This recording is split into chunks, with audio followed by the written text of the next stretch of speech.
విశ్వ జాను ముందు తన నిజ స్వరూపాన్ని బయట పెట్టాలని చూస్తూ ఉండడంతో జై ఎలాగైనా సరే విశ్వ అడ్డు తొలగించుకోవాలని చెప్పి ప్లాన్ చేస్తూ ఉంటాడు. గుడిలో రాత్రిపూట అందరూ కూడా నిద్రపోతూ ఉంటారు. జానుని కావాలని జై తన ఒడిలో పడుకోబెట్టుకుంటాడు. ఆ తర్వాత జాను ఫోన్ తీసుకొని విశ్వకి ఈ విధంగా మెసేజ్ చేస్తాడు.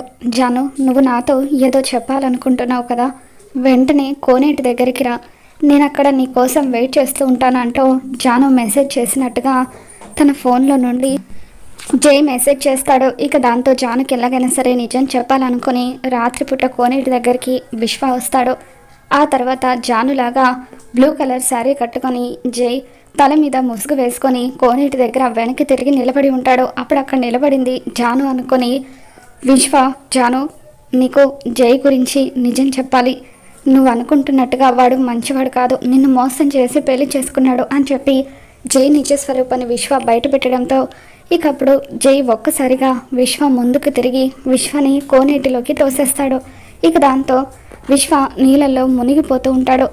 ఇక జై తన పని పూర్తయినందుకు నవ్వుకుంటూ ఉంటాడు. మరి రాబోతున్న ఎపిసోడ్లో ఏం జరగబోతుందో మళ్ళీ మన ఛానల్లో తెలుసుకుందాం. ఈ వీడియో మీకు నచ్చినట్లయితే తప్పకుండా లైక్ చేయండి.